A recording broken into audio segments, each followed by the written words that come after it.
हम अंदर से न जाने कुछ खोजते रहते हैं। संतोष हमारे अंदर नहीं और कोई भी चीज बर्दाश्त करने की हमारे अंदर शक्ति नहीं है। सो ये जान लेना चाहिए कि हमारे अंदर ये असंतोष, ये तकलीफें, ये परेशानियां, चिंता, ये क्यों है? इसका कारण हमारा मन है। और ये जो मन जिसे हम कहते हैं, ये हमने ही बनाई हुई एक संस्था है। ये संस्था हमने दो प्रतिक्रियाओं से बनाई है। एक तो हमारे अंदर जब अहंकार हो जाता है तो उस अहंकार के कारण हम प्रतिक्रिया करते हैं। कोई हमारा अपमान करे या किसी पर हमें गुस्सा हो या हम किसी को नाश करना चाहें, इस सब चीज़ों से एक हमारे अंदर विचारों का बड़ा भारी तूफान उठ जाता है और उसी के बुलबुले तैयार हो जाते हैं। और दूसरी तरफ हमारी प्रतिक्रिया होती है वो हमारे संस्कारों से। सुसंस्कार कम है, कुसंस्कार ज़्यादा। उन संस्कारों के कारण भी हमारे अंदर प्रतिक्रिया स्वरूप अनेक विचार इकट्ठे हो जाते हैं और ये सारे विचार इकट्ठे होकर एक मन नाम की संस्था हमारे अंदर बना देती है और उसी के सहारे हम चलते हैं, उसी की हम गुलामी करते हैं। जिस प्रकार अब हमने घड़ी बनाई और हम घड़ी की गुलामी करते हैं। हम घड़ी की गुलामी करते हैं और उस गुलामी के सहारे हम बंधे चले जाते हैं। हमने कंप्यूटर बनाया, अब उसकी गुलामी करते हैं। इसी प्रकार हमने ये मन बनाया है और इसी की हम गुलामी करते हैं। अब इस गुलामी में हम समझ नहीं पाते कि जो असलियत है, जो वास्तविकता है, जो रियलिटी है, उससे हम दूर रह जाते हैं। इसी तरह से इस मन से परे जाना चाहिए। जब तक हम इस मन से परे नहीं जाएंगे तब तक हमारे अंदर, मन के अंदर किसी भी प्रकार की शांति प्रस्थापित नहीं हो सकती। और उसके लिए परमपिता परमेश्वर ने हमारे अंदर एक कुंडलिनी नाम की शक्ति रखी है, जिसकी जागृति से हम उस मन को लांग कर और चारों तरफ व्यापी हुई इस परमात्मा की शक्ति से एकाकारिता प्राप्त कर सकते हैं। अब जैसे हर एक चीज का मार्केट होता है, उसी तरह कुंडलिनी का भी मार्केट हर जगह है। इसका आप मार्केट नहीं कर सकते। ये एक जीवंत क्रिया है, इसे आप बेच नहीं सकते। जैसे जमीन में एक बीज लगाने से वो अपने आप स्फुरित होता है, उसी प्रकार आपके अंदर बसी हुई कुंडलिनी भी अंकुरित होती है अपने आप सहज। उसके लिए कुछ करना नहीं होता। उसके लिए पैसा तो छोड़िए, कोई व्यर्थ का सायास भी नहीं करना पड़ता। घर छोड़ो, संन्यास लो, फलाना करो, ढिकाना करो, तपस्या करो आदि कोई चीज करने की जरूरत नहीं, क्योंकि इस कलयुग में किसी के पास इतना समय भी नहीं। और दूसरी बात यह है कि ये सब चीज आप कर चुके पिछले जन्म में, अब इस जन्म में आपको पाने का, और ये पाने के लिए आप यहाँ आए हैं और ये पाना बहुत ही सहज और सुलभ है। पहले तो जब ये कुंडलिनी जागृत होती है तो आपके हाथ से चैतन्य की लहरियां बहने लगती है, तो चारों तरफ फैली हुई जो शक्ति है जिसको आज तक आप सुनते आए हैं, वो शक्ति आपके अंदर से बहने लगती है और आपको ये महसूस होती है, आपको प्रतीत होता है कि ये कुंडलिनी की शक्ति जागृत हो गई है और हमारे हाथ से बह रही। और जब ये शक्ति आपके हाथ से बहने लगती है तो आप वास्तविक में शक्तिशाली होते हैं। कोई पैसे से या मगरूरी से शक्तिशाली नहीं होता। शक्तिशाली होता है ये अंदर की शक्ति से, और ये अंदर की शक्ति जब तक हमारे अंदर जागृत नहीं होगी हम कभी शक्तिशाली समर्थ नहीं हो सकते। अब ये शक्ति आप सबके अंदर है और इस शक्ति का लाभ उठाना ये आपका आज का परम कर्तव्य है। अगर आपने इसका लाभ नहीं उठाया तो इसका जो कुछ भी मूलभूत सवाल होगा वो ये कि क्यों नहीं उठाया आप, क्योंकि ये आवश्यक है। हर एक धर्म में बताया है कि तुम्हारा फिर से जन्म होना चाहिए। वो जन्म जिसे हम पुनरुज्जीवन कहते हैं, जिसे हम आत्म साक्षात्कार कहते हैं, उसे प्राप्त करना चाहिए। पर उसे लोग अगर सोचे कि काली विद्या से प्राप्त करें तो वो बड़ी गलतफहमी में है। उल्टे काली विद्या में जाने से बहुत नुकसान होते हैं, बहुत तकलीफें हो जाती हैं, इससे कोई फायदा नहीं होता। उल्टे आपके पैसे चले जाते हैं और आपको कोई न कोई बीमारियां लग जाती हैं। बहुत जरूरी है कि आप इस आत्म साक्षात्कार को प्राप्त करें। इसके प्रकाश में आपको पूर्ण शांति प्राप्त होगी।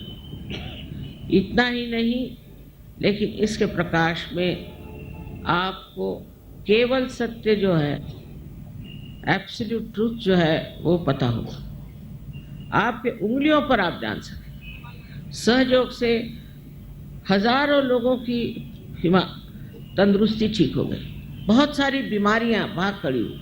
कैंसर जैसी बीमारी लोगों की ठीक हुई।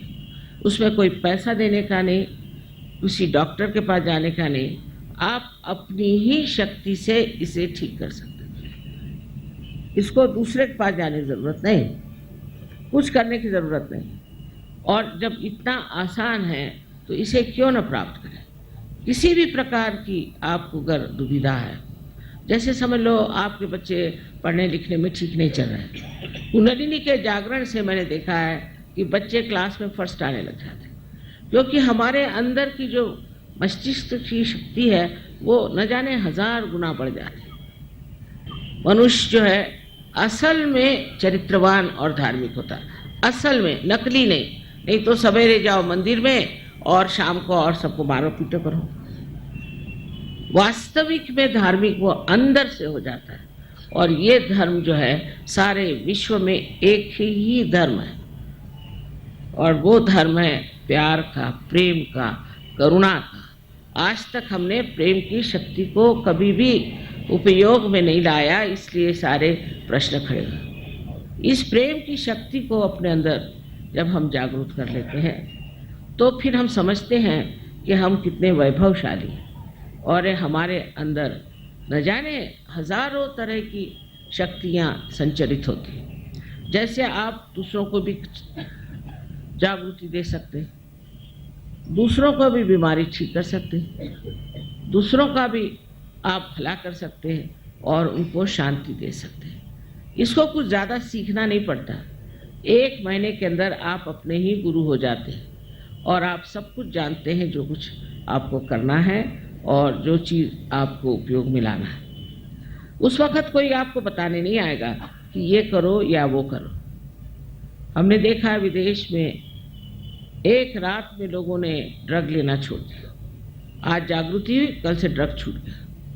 क्योंकि उस प्रकाश में आप देखते हैं कौन सी चीज़ आपके लिए नाशवंत है और कौन सी चीज़ आपके लिए समर्थक है, और आप छोड़ देते हैं फौरन उस चीज़ को जो आपकी नाशवंत है, क्योंकि आप समर्थ भी हैं। बहुत से लोग छोड़ना भी चाहते पर छोड़ नहीं सकते, पर इसके बाद ये शक्ति आपके अंदर प्रकट होती है और उसके कारण आप उसे एकदम छोड़ देते हैं।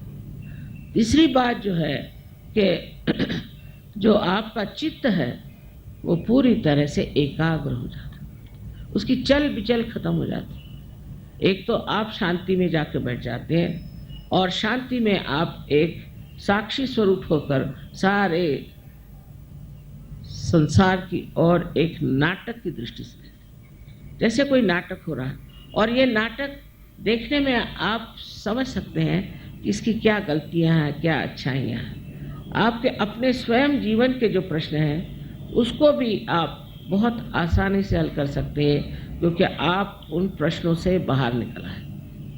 इस प्रकार अनेक विध इसके लाभ हैं, क्योंकि आप एक महान ऊंचे दर्जे के इंसान हो जाते हैं और ये परिवर्तन होना जरूरी है। इस परिवर्तन से सब तरह से हमारी समस्याएं दूर होती हैं। बहुतों को तो संसार में आर्थिक समस्या बहुत है, आर्थिक समस्या के मारे परेशान है। जिनकी आर्थिक दशा ठीक है वो भी परेशान है, जिनकी नहीं है वो भी परेशान। इसका कारण ये है कि आर्थिक व्यवस्था का जो स्रोत है वो हमारे अंदर लक्ष्मी का स्थान है, उसकी एक अपनी व्यवस्था है। वो लक्ष्मी का जब चक्र जागृत होता है और स्वच्छ हो जाता है और पूरी तरह से प्लावित होता है कुंडलिनी से, तो आपको लक्ष्मी का भी प्रसाद बहुत मिलता है। अनेक तरह के इस तरह के जो कार्य हैं अलग अलग चक्रों पे कार्य करते हैं और उस चक्रों पे वो आपको पूरी तरह से एक संपूर्ण व्यक्तित्व दे देते हैं। इस चीज़ को देखते हुए आपको समझ लेना चाहिए कि ये मौका कितना पवित्रपूर्ण है और कितना इसमें महत्व है कि इस बार आपको आत्म साक्षात्कार लेने से चूकना नहीं चाहिए। सबसे पहली चीज़ है इसे प्राप्त करें, और इसे प्राप्त करके आपको जो लाभ होगा वो अनेक होगा। आपका चित्त स्वयं जहाँ जाएगा वहीं कार्यान्वित होगा। बड़े आश्चर्य की बात है कि लोगों को विश्वास ही नहीं होता, उनको अपने ही ऊपर विश्वास नहीं कि हम ये सब कर सकते हैं। अगर अपने ऊपर ज़रा सा भी विश्वास हो तो ये कार्य पूर्णतया हो सकता है। सबसे तो बड़ी बात यह है कि आपको किसी भी चीज़ की थकान नहीं होती।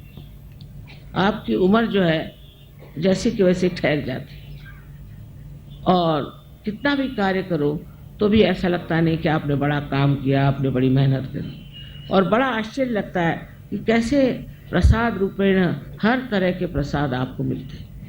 ये सब चीज़ें अनुभव करने के हैं, पर इसके लिए लोग चाहिए विशेष। ये इसको कहते हैं, मराठी में हमारे कहते हैं पाहिजे जातीची, उसकी जात होनी चाहिए।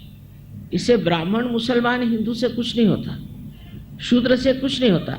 अंदर से जिस आदमी में ये जात होगी, जिसमें ये समझ होगी, ताकत होगी, वही इसे संभाल पाता है और इसमें उतरता है। पर हमने तो देखा कि सर्वसाधारण लोग भी सहयोग में उतर जाते हैं। देहातों में भी सहयोग बहुत फैल गया है, हर जगह फैल गया है। हिंदुस्तान में तो बहुत है, पर कहीं अधिक आप देखिए रशिया में, ऑस्ट्रिया में, हर जगह सहयोग फैल गया। तो इस प्रकार आप लोगों को भी इसे प्राप्त करना चाहिए। इसके लिए आपको पैसा वैसा कुछ देने का नहीं, क्योंकि ये जीवंत क्रिया है आपकी उत्क्रांति के। आज आप इंसान बने, इंसान से आपको अब आत्मा स्वरूप होना है। यही सत्य है कि आप ये शरीर, मन, अहंकार, भावनाएं आदि उपाधि नहीं, किंतु आप साक्षात शुद्ध स्वरूप आत्मा है। उस आत्मा स्वरूप में आपको उतरना है। और दूसरा सत्य है कि चारों तरफ फैली हुई ये परमात्मा की प्रेम शक्ति है, हमारे लिए लालायित है कि हमारी कुंडलिनी जागृत हो और हमारी एकाकारिता उस प्रेम शक्ति से हो। ये कहने को तो बहुत है और उतना समय नहीं है, लेकिन मैं आपसे इतनी विनती करूंगी कि जिन लोगों को आज जागृति हो जाए उनको ये सोचना चाहिए कि वो अंकुरित हो गए, और अगर इसके वृक्ष बनाने हैं तो आपको थोड़ा सा समय देना होगा, अपनी ओर देखना होगा, और उसके बाद आप देखिए कि आप कहाँ से कहाँ पहुँच जाए। थोड़ा सा समय, थोड़ा सा अपने लिए भी निकालना चाहिए।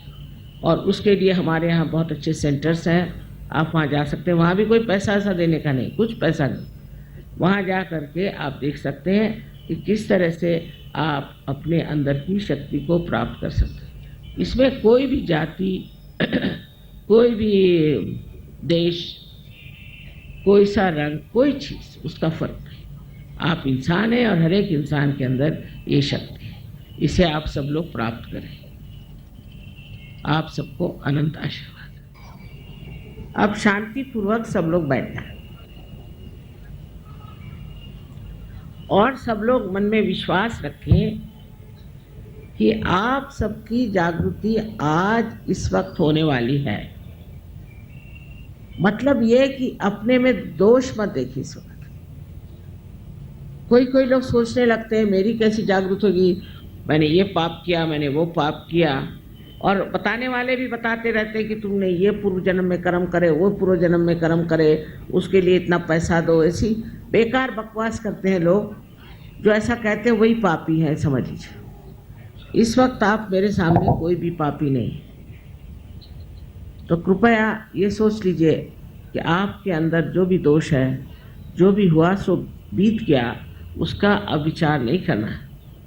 इस वक्त आप शांतिपूर्वक यही सोचिए कि मैं बिल्कुल दोषी नहीं। ऐसा सोचने से ये चक्र पकड़ता है। जब आप सोचते हैं कि आपके अंदर दोष है तो यहाँ पे ये चक्र पकड़ता है। इससे अनेक बीमारियां हो जाती हैं, जिसे अंग्रेजी में स्पॉन्डिलाइटिस कहते हैं, अनजाना कहते हैं, और तरह तरह के प्रकार इस एक चक्र के पकड़ने से होते हैं। तो हो गया सो बीत गया उस वक्त के, अब तक क्यों आप लेकर बैठे? इस वक्त गलती उस वक्त ठीक करना चाहिए। तो अपने को कृपया माफ़ कर दीजिए। और दूसरे ये कि सबको आप एक तरह से, पूरी तरह से माफ़ कर दीजिए। उनके बारे में सोचना भी गलत है, क्योंकि उससे भी सर दर्द होता है। अब ये बात सोचिए कि आप माफ़ करें या नहीं करें। आप करते क्या है? कुछ तो नहीं करते। क्या करते हैं आप? कुछ नहीं करते। लेकिन जब आप माफ़ नहीं करते तो अपने को छलते हैं, सताते हैं उन लोगों के लिए जिन्होंने आपको सताया। इसलिए आप पूरे मन से इन सब को माफ़ कर दीजिए एक साथ। उसमें उनके बारे में सोचने की भी ज़रूरत है। बाकी आप लोग तो एक बड़े पवित्र देश में रह रहे हैं, तो अपने इस धरती माता की पवित्रता को देखते हुए और उसका अंदाज रखते हुए आप लोग कृपया दोनों हाथ मेरी ओर इस तरह से करें। सब लोग थोड़ा ऊपर इस तरह से, दोनों हाथ इस तरह से, क्योंकि ये जो 5 उंगलियां हैं और 6 और 7 और 5, 6 और 7 ये हमारे चक्रों के संकेत। और डॉक्टरी में इसमें इनको सिंपैथेटिक नर्वस सिस्टम के एंडिंग्स माने जाते हैं। तो आप हाथ इस तरह से रखें। इस तरह से हाथ रखने पर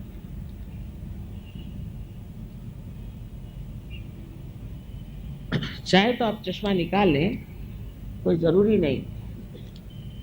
अब आप मेरी ओर राइट हैंड रखें इस तरह से और सर झुका लें और ये देखें कि ब्रह्मरंध्र से, जिसे कि हम तालू कहते हैं, जो कि एक स्निग्ध सा हिस्सा हमारे सर में बचपन में होता है, उसके ऊपर अधांध्र अपना लेफ्ट हैंड रखें, सर झुका के देखें और देखिए कि आप ही के अंदर से कुछ ठंडी या गर्म हवा जैसी चैतन्य की लहरियां आ रही हैं क्या? देखिए, आदि शंकराचार्य ने कहा था इसका वर्णन सलीलम सलीलम, ठंडी ठंडी हवा।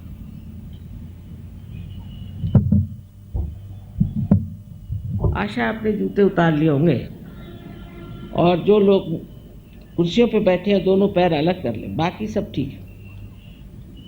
अब देखिए आ रहा है क्या? चैतन्य का प्रवाह आप ही के सर से आ रहा है क्या? आप शंका मत करिए, ठंडा या गर्म। अगर गर्म है तो इसका मतलब है कि आपने अपने को क्षमा नहीं की या दूसरों को क्षमा नहीं की, तो अभी कृपया आप क्षमा करिए। किसी किसी को दूर तक आता है, किसी को नज़दीक आता है, पर सर को छूते हुए हाथ मत रखिए, ऊपर। अब आप लेफ्ट हैंड मिरर और फिर से सर झुका के राइट हैंड से देखें कि आपके तालू भाग से कुछ ठंडी या गरम गरम हवा आ रही है। मुझे तो लगता है, बहुतों को ये लगता है कि आप दोषी हैं, इसलिए भी गरम हवा आ रही है। कृपया ये सोचना बंद करिए।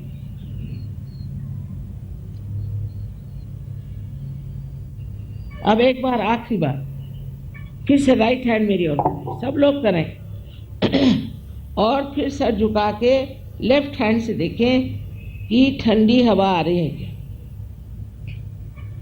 बहुत से लोग बेकार बातें करते हैं कि कुंडलिनी जागरण से ये होता है, कुछ नहीं होता। आराम मिलता है, तकलीफें जाती हैं, बीमारियां जाती हैं, मानसिक शांति मिलती है, अनेक विध शक्तियां जागृत होती हैं। ये सब इसलिए कहते हैं क्योंकि उनको जागृति आती नहीं है। हाँ, अब आप लोग दोनों हाथ सर की तरफ और एक प्रश्न पूछें। 3 बार एक प्रश्न पूछें कि माँ, क्या ये परम चैतन्य है? क्या ये ब्रह्म चैतन्य है? मुझे माँ कहिए, श्री माता जी कहिए। मन में पूछे 3 बार प्रश्न।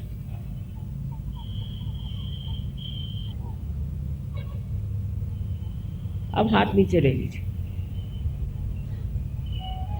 अब दोनों हाथ मेरी ओर करके इस तरह से, और मेरी ओर देखें और सोचिए नहीं। मेरी ओर देखिए और सोचिए। किसी किसी को नीचे से हवा आ रही हो तो वो नीचे से उठा के ऊपर ले जा सकते हैं। इस तरह से 2-3 बार करने से ऊपर आ जाएगा। मेरी ओर देखें। विचार से परे, माने विचार न करें, वो कर सकते हैं। इस तरह से आप अपने मन से परे उठते हैं और आपके अंदर निर्विचार समाधि स्थापित हो गई। कितने जल्दी हो गई, इसका कारण है ये कलयुग का जोर। हर चीज यहाँ जल्दी होती है।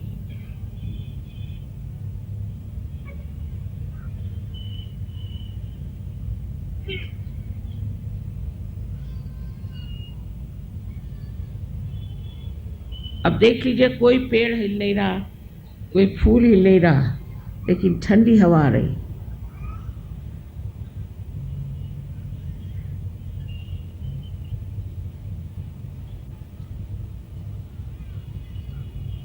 पर जो चीज आसानी से मिलती है उसका महत्व हम लोग समझते नहीं। इसलिए अब आप अंकुरित हो गए और इस अंकुर का आपको वृक्ष बनाना ही पड़ेगा। यह आपका कर्तव्य है अपने प्रति।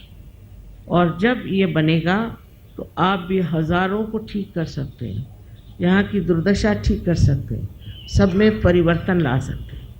ये आपकी जिम्मेदारी हो जाती है। आप सबको मेरा अनंत आशीर्वाद, अनंत आशीर्वाद।